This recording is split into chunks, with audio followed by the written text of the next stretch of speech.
फूफा के गरियह जनी हवन बड़ा धीर हो। फूफा के गरियह जनी हवन बड़ा धीर हो। फूफा के गरियह जनी टवा पेन्हावे में फूफा करेले अबेर हो। फूफा के गरियह जनी हवन बड़ा धीर हो। जीजा के गरियह जनी हवन बड़ा धीर हो। जीजा के गरियह जनी बोले नहीं आवे इनका टठ डढ़ करेले। कोटवा के ऊपर फूफा गंजिया के धरेले।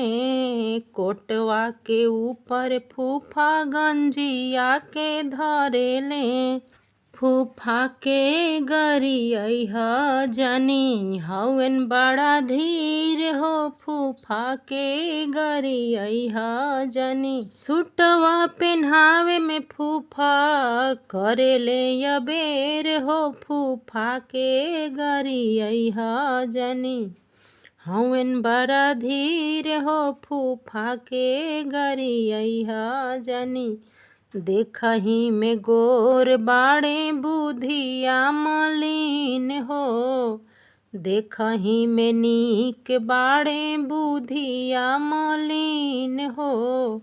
सूटवा ले आइल बाड़े बेची के बहिन हो। सूटवा ले आइल बाड़े बेची के बहिन हो।